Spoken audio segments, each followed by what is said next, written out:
Hello Internet, this is Alex back for some more Pokemon TFG figure review action. This is awesome because we get to continue going through the TFG third set, the Unnamed third set, which is going to be awesome because we have another great chunk of figures here to take a look at today. I'm going to go from the back because we're going to be looking at a bunch of them today. So let's see, this first one here we got is a Nuzleaf. Let's get that light to look really great here in the front. There we go, that's great.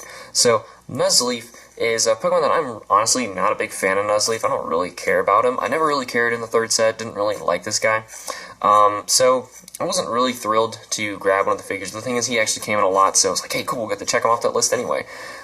He's pretty interesting, like he's wearing that mask that he's in a semi-interesting pose, about as good as you can get with a Nuzleaf. Mine really doesn't spin that well, but like I said, I probably would never use it anyway. Not a big fan of Nuzleaf. Man, I didn't want to put this guy in the beginning and have a bad start, so let's read the bottom. Let's see what he actually does down here. He has 2 movement points, pound 20, little area miss, and torment. Each player spins again. If the defending Pokemon spins the same result again, it is a miss. So that is kind of really unfair, making up for the fact that Nuzleaf really doesn't have a very powerful attack. Feint attack 30, pound 20, and miss. So the idea is to get Nuzleaf to land on this Torment and try and just kind of slap the other Pokemon, hoping that they landed on the same move again, which odds are, if they landed on something very large, that would probably happen, so that's pretty good. Moving on from the Nuzleaf, because obviously I wanted to move on pretty quickly. I don't really care much for the Nuzleaf. He's a really common one as well, so he's not that difficult to get hold of. The Tentacruel. This is another one that's not too hard to find, but he's really cool. Really like this figure. So the Tentacruel's got these really cool, awesome tentacles coming out of the water with that splashing liquid just coming down him. I also really like the detail if you see inside of those red orbs on his head. They're all transparent. You can actually see another smaller orb inside both of them, which is really cool. So much effort was put into these guys. There's also transparent plastic in the water beneath him. Really crazy. I really like this Tentacruel, and actually this is my second one. And the reason I got a second one, I should probably pull it up and show you. My first one was actually put together wrong, I think. So I'm going to turn him so you guys see this.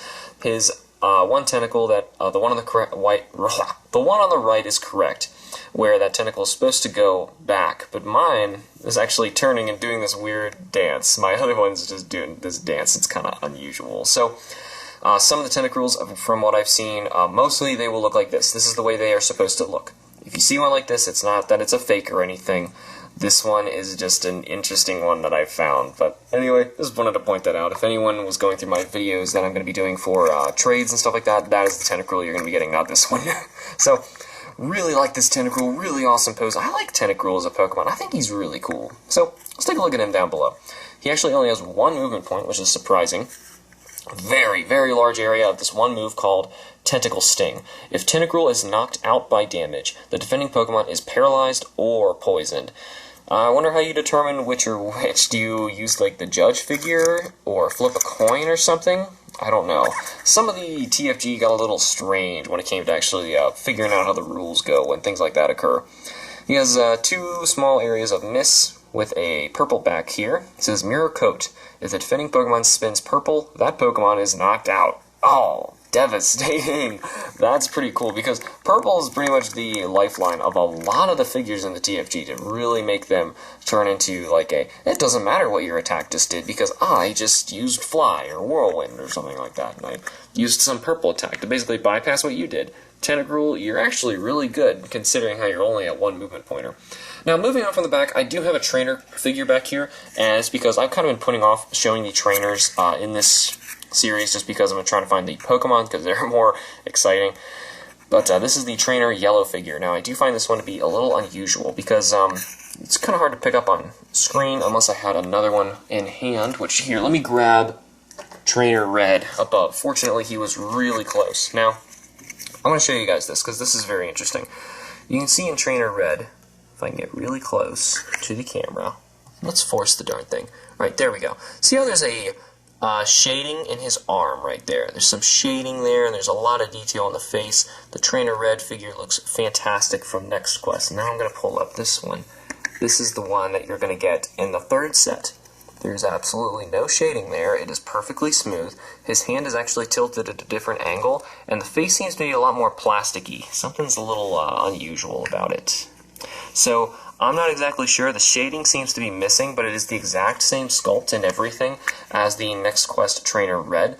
I'm not exactly sure what's up with the fact that it's not shaded completely, because, you know, everything else checks out fine. It just seems a little unusual that the face seems rather plasticky. If I can even... This is going to be ridiculous if I try that. Oh, it actually is working.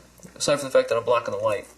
There you go, that's a good shot of it. You can see the plasticky, almost sticker-like face of Trainer Yellow as opposed to Trainer Red. Very unusual. Very, very unusual. That is even a thing to bring up. I noticed it right away, though. So if any of you guys have seen that, it actually is one of those points that people are saying that the third set was a bunch of bootlegs, but the thing is, we're not sure, because some of them are so well done, as we're going to see especially in this lot. There's some really cool ones in here. But the thing is, the Trainer Yellow, really sets things off as being peculiar for me. Now, I do want to add it into this video. I know I don't want to make this one too long, but I do have a really grungy version, no base, of, I think his name is Sean, the other trainer of this set. Now, he's very damaged. He really doesn't look that great. I'm kind of hoping that I can find one that's on his base. One, to match the rest of the set, and two, because his base that actually came with him, he was very crudely hot glued to this base, is actually the base of a Suicune, which is really amazing for me. I was like, wow, that's awesome. Do you know where that figure was that was supposed to be on that base? And the seller, of course, didn't know. So, that's a bummer, but that is really cool because I'm trying to find a Suicune. Suicune would be so much cooler than this basically destroyed guy. But anyway, I got him for super cheap, so it doesn't really matter. To me, I kind of checked him off my list and said, yeah, I got him. It's not that big of a deal. It's just the trainer. It's mainly the Pokemon that I'm after. So, aside from like the gym leaders are also really cool as well. But if you count trainers, I'm pretty much done with all of the trainers. I'm just looking for some of the gym leaders. Now, wow. Next one that we're going to look at is, fortunately, one that is not too hard to come by. He's kind of a common, but it's cool because this is a really cool Pokemon. Kind of goes with the Zangoose that came in the Next Quest sets. This is really awesome. We get a Seviper. I really like Seviper. Seviper's a cool Pokemon. I really like single-stage Pokemon sometimes. If you guys watch my other videos, I do talk about them sometimes. So, he's really awesome. Really hope I can hunt a shiny one at sometime in the near future. That would be amazing. Really like Seviper. Interesting pose as well. He's also kind of coiled up so that he can spin really well. Whenever the center of gravity has to be taken into effect when they are building these figures, and they did a great job with this Viper. Love the tongue coming out, and it's nice. Let's take a look at him. He's a 2-movement pointer. He has Wrap 10 damage on this side. It's equal on the other side as well, so he has 2 very large areas of Wrap. Let's use his other white move, is Poison Tail, 50 damage. If Seviper is knocked out by damage, the defending Pokemon is poisoned. Oh, excuse me. Now that is really bad for them. One more thing I do want to take a look at really quick before we... Actually, let's read this first. Hopefully I don't forget this. Toxic Fluid, 2-star. The defending Pokemon is now Noxious. Now that's another one of those special conditions that we're not really sure about. It's going to be in one of the packets, maybe, for the TFG that are the strategy guide, or not the strategy guide, the instruction booklets. There are pages online. People found the prints that were going to be used for the instruction booklets for some of the other sets, as opposed to Next Quest, where they do talk about what these do, but they're very strange. Now, something I did just say I wanted to take a look at really quickly if I get really close. You see that white under the purple right there? You can actually see that it looks like this Seviper sticker was put on.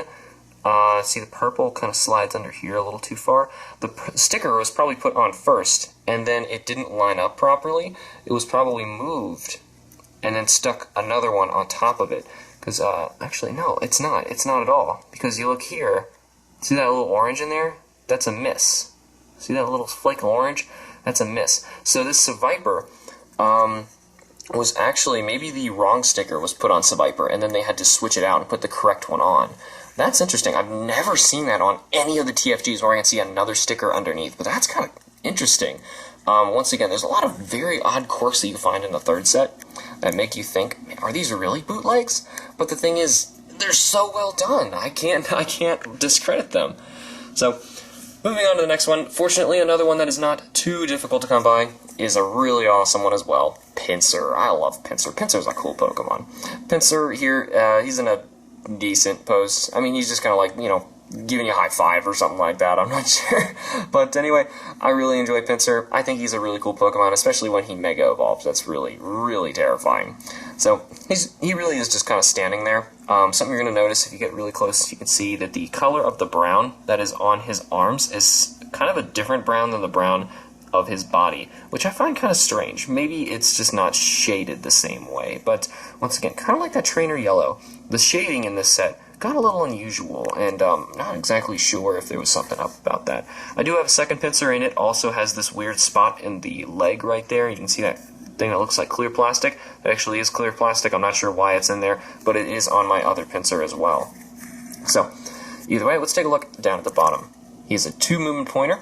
He has 2 pretty good size areas of miss right there, but they are guarding a guillotine. The defending Pokemon is knocked out. Pretty much the best move you can get, but it is obviously very tiny. He has another purple over here. It says Grip Throw. Move the defending Pokemon 1 space away, and it has weight. So that's pretty nice. He can kind of force his way through stuff and use guillotines. And his other attack down here is Vice Grip 40, so that's not so great. Pretty great. If you hit those misses, obviously that's horrible, but a guillotine is right in the middle of it, so kind of a high-risk figure to use, but he's pretty good, actually. Really cool. Another one of those awesome single-stage Pokemon that I really, really enjoy. Moving on to not probably, my favorite Pokemon, Rayquaza. This is amazing. Check this out. I mean, when I saw his pose online for the TFG, I was like, that's actually not too exciting. I was kind of bummed. I was like, shouldn't he be like going up real high, kind of like the Lugia, and doing some amazing pose? But the thing is, give him credit, they actually fit the entire Rayquaza on here. You see, if you follow him, the whole thing is here. He's probably the most detailed of the tiny pieces of the TFG. Look at those little fingers.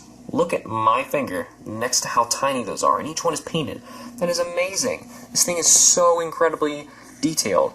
There is clear plastic going through the clouds as well that he's kind of flying through. Looks really, really incredible. I love this figure so much. I'm really glad that I ended up finding one. This is one of them that I've wanted for the most for a long time. Ended up getting him for not too much, so it was really awesome. I also got a couple extras as well. I'm hoping to shiny paint one of my extras, which would be really awesome. I'll add it to my shiny Rayquaza collection. As you guys know from one of my other videos, I do collect a bunch of shiny Rayquaza stuff. Really awesome. I also have, I do want to point this out. Similar to the Tentacruel, I have another one that seems to have a bit of a birth defect. The one on the right is the one that is the way that the Rayquaza is supposed to look. The one on the left is not. This one on the left is actually really, really close to his sticker base. You can see if I lift them up in equal amounts right there. He's very close to his sticker base, and it's kind of difficult to spin him because he's so close. You pretty much have to put your finger there, otherwise you're going to be smacking him, and I can't even rotate him all the way around. So that's just an option. That just can happen. I think it's just this part right here was just glued in a little bit to the left, as you can see right there. One of them is like dipping way down low. That does happen in the TFG sometimes. You'll find some figures that are just put together different than other ones, and that is unfortunately just something you're just going to have to deal with.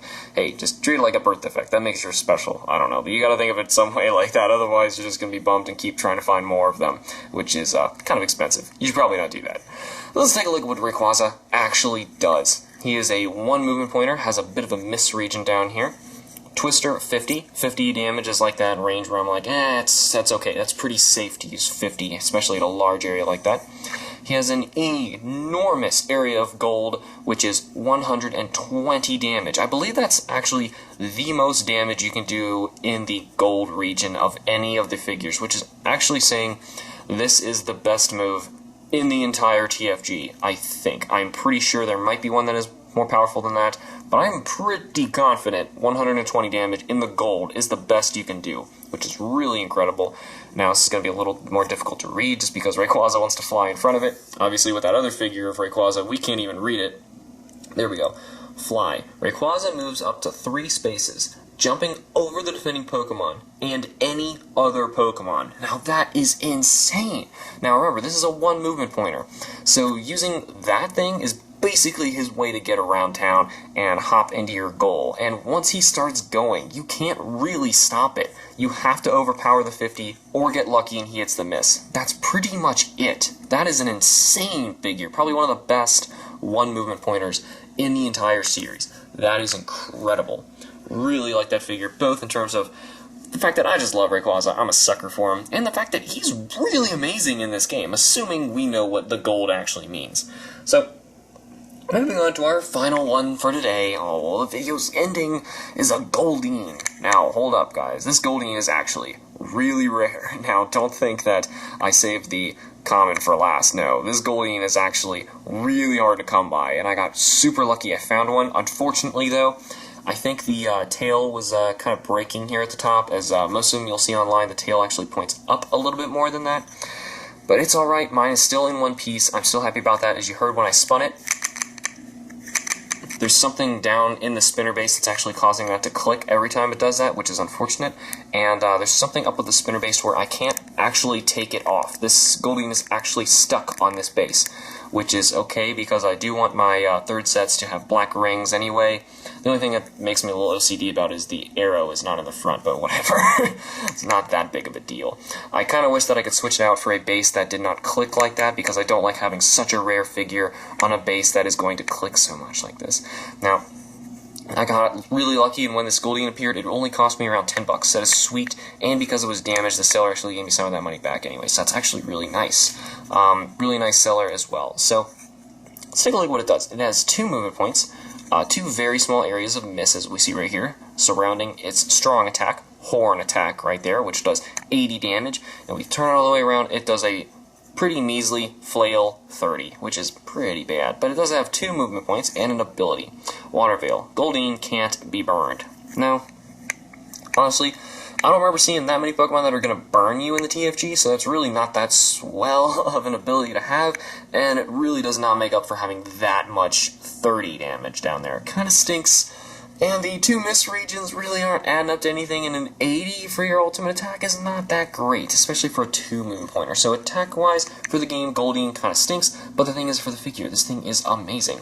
And I didn't even look at it from underneath yet, but you can see that it is actually semi-transparent plastic all through the tail. It is really glorious. It is so well done, really is. There's so much detail that they put in these figures. I really, really love them so much. Obviously, I do because I'm collecting them all. But anyway, that is it for this set for the TFG. Really glad that we're really trucking through this. Granted, for the next few videos for the third set, it's probably going to take a while because I don't have any more new ones. I literally just got the Goldeen and Rayquaza to get up to this point to finish up another video part. So for me to get enough, say like I usually do 7 or 8 figures to do a video part, is going to be really difficult. So I'm going to be doing some videos that show exactly what I have so I can do some trades and stuff with you guys based on what my extras are and what I'm looking for. So stay tuned for more videos like that. There should be a new Groundbreakers video coming soon as well. So also stay tuned for some more TFG action. As always, I will see you all in the next video. See ya!